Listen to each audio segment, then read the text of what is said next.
Welcome back, tubers. If you like this type of content, please consider a like, a subscribe, and also leave a comment. Thank you. Welcome back, tubers. It's another fine day in paradise, I always like to say.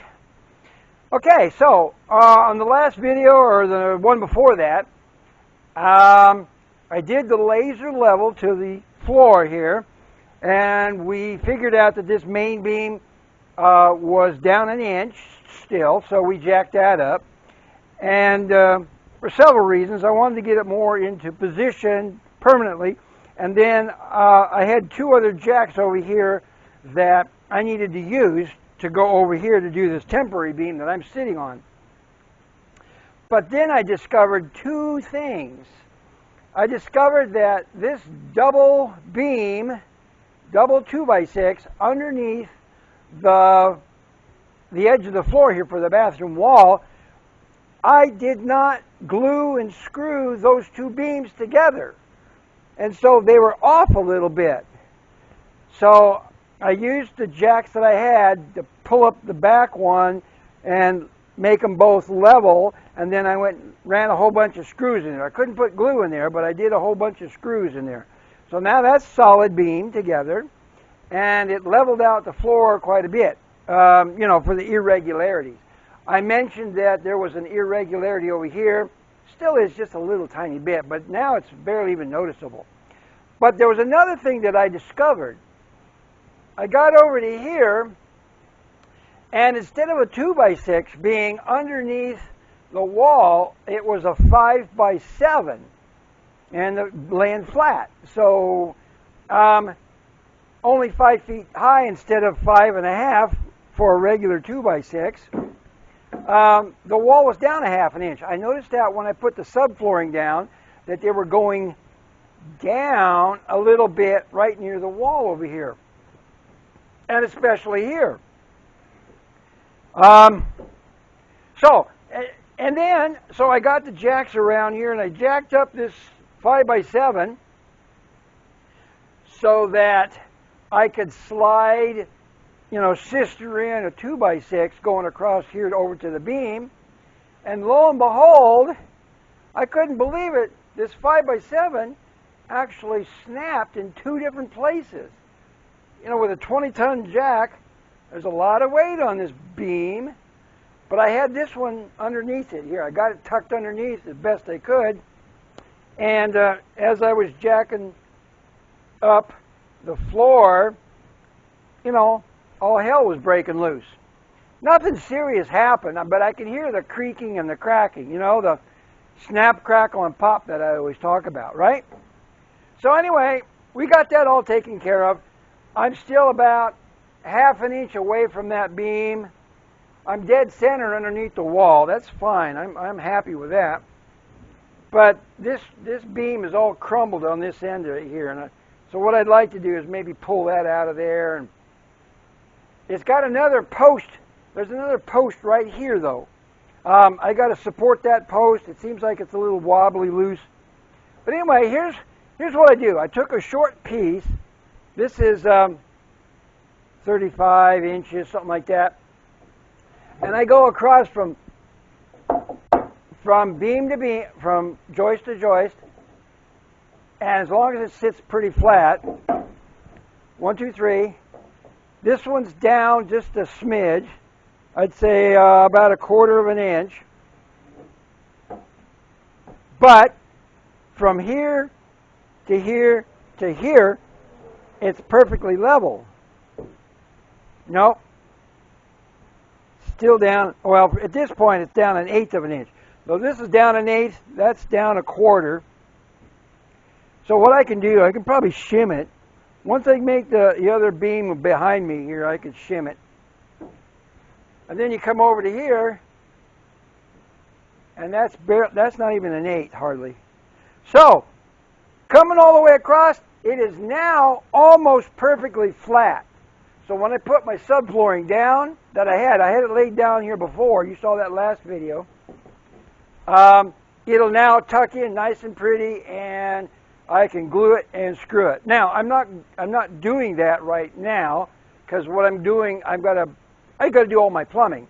And it's so much easier for me to go down right here underneath the bathroom floor than it is to crawl in from over here. Because this flooring piece will come, the subflooring will come in, where's my other one? Right here.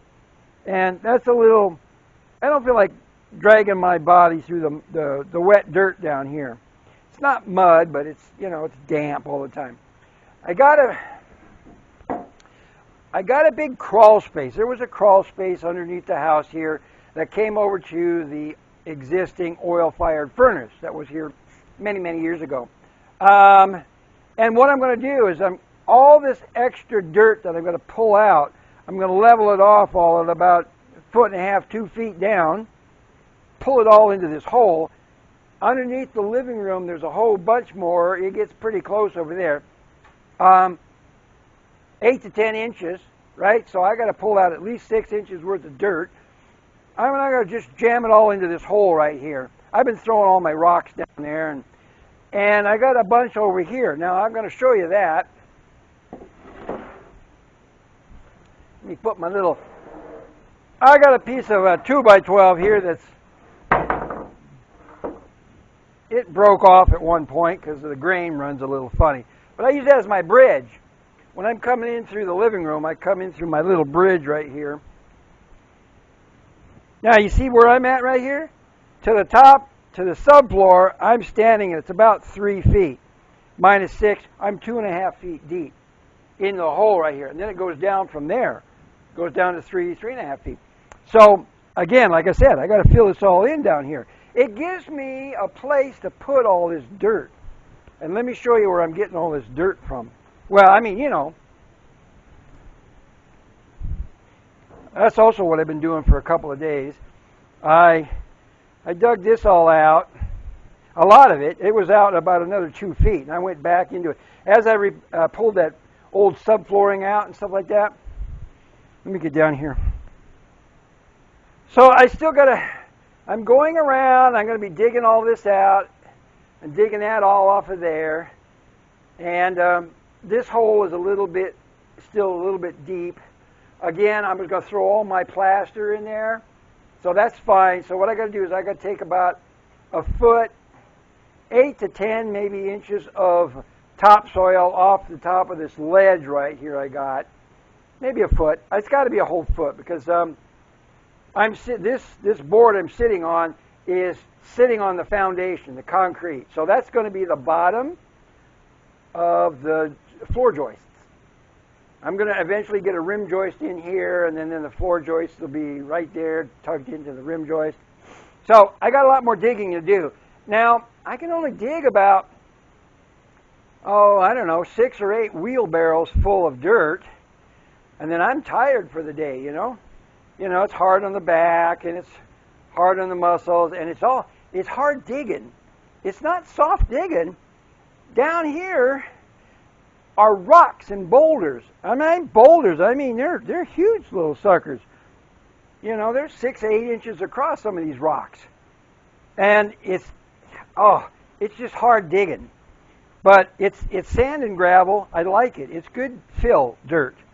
I was taking the soil off the top because it's mud, or eventually turns into mud or something like that. And we don't need that. That's what I was wheelbarrowing out into the front yard. But it's fairly deep down there. I'm going to fill it all in. So it gives me a place to put all that. So anyway, I just wanted to get you caught up with what I've been doing. I've been leveling this floor out. And it's coming along really well. But like I said, I discovered a few things, which is nice. And now the floor in the living room is coming up.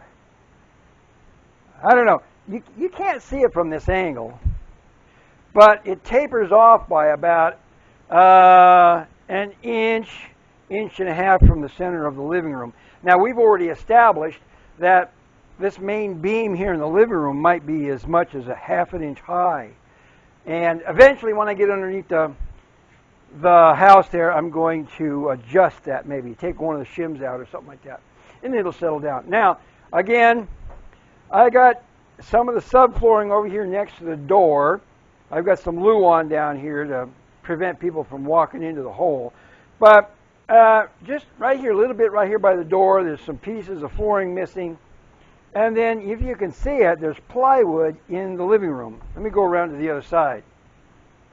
Somebody, for some reason, a long time ago, decided to do a patch, and they've got a piece of plywood in the floor. I mean, it's perfectly level, but it's, you know, it's not flooring. So I've got to repair that. That's why I'm saving all of my flooring pieces that's coming out of the bedroom here, this second bedroom. Yeah, you can't see it. It's dark in there, but pull this. So I am salvaging as much as I can of this subfloor, I mean of the finished floor in here. And then I'm going to patch this all back in. Now I got to get up underneath there and start fixing that subfloor. That's going to be fun. All right. So again, plumbing, leveling the floor, digging my way to China. That's oh, let me get that window out of your face there.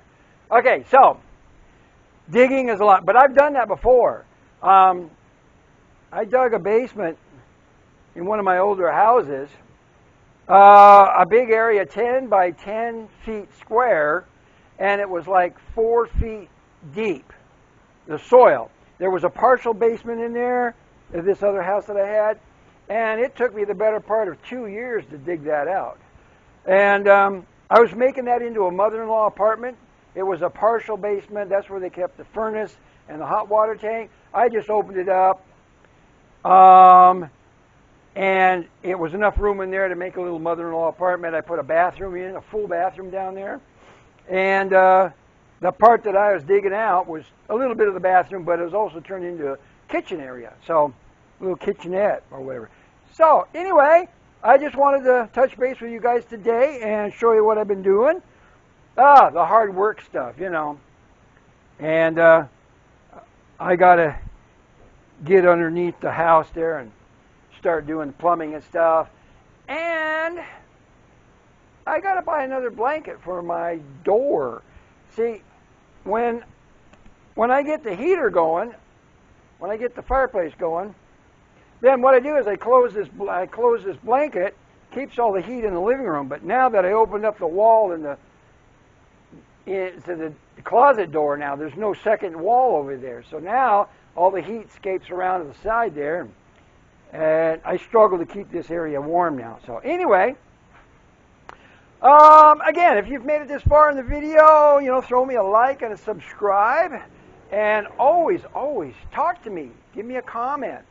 I just had a couple of them the other day, and somebody wanted to know more information about my battery setup that I have for my solar lights, or for all my DC lights that I have in the kitchen and the bedroom there. So, and I was really thrilled to answer that. So, hey, you guys, talk to me. Let me know what's going on, and we'll see you on the next video. Bye for now.